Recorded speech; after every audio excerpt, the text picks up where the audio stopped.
নমস্কার, আপনারা দেখছেন ডিজিটাল বাংলা অনলাইন চ্যানেল। এই মুহূর্তে যে খবরের দিকে নজর রাখবো, সামনের সপ্তাহে 25% ডিএর বিজ্ঞপ্তি, জরুরি বৈঠক সারলেন মুখ্যমন্ত্রী। বিস্তারিত জানুন। খবরটি প্রকাশিত হয়েছে একটি সংবাদ পোর্টালে। অবশেষে প্রতীক্ষার অবসান ঘটতে চলেছে রাজ্য সরকারি কর্মীদের। বকেয়া ডিএ নিয়ে রাজ্য সরকারের অন্দরে তৎপরতা তুঙ্গে। সম্প্রতি মুখ্যমন্ত্রী মমতা বন্দ্যোপাধ্যায়ের নেতৃত্বে এক উচ্চ পর্যায়ের বৈঠকে ডিএ মেটানোর বিষয়ে গুরুত্বপূর্ণ সিদ্ধান্ত নেওয়া হয়েছে বলে সূত্রের খবর।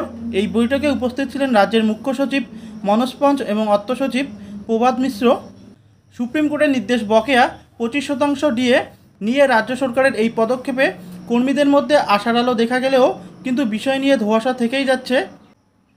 বৈঠকের মূল বিষয়বস্তু, সাম্প্রতিক বৈঠকে সুপ্রিম কোর্টের নির্দেশ মেনে চলতি মাসেই বকেয়া ডিএ মেটানোর বিষয়ে রাজ্য সরকার মনস্থির করেছে।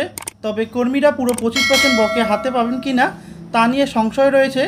সূত্রের খবর অনুযায়ী রাজ্য সরকার কর্মীদের বকেয়া ডিএর 80% নগদে দেওয়ার কথা ভাবছে এবং বাকি 20% কর্মীদের প্রভিডেন্ট ফান্ডে জমা করা হতে পারে।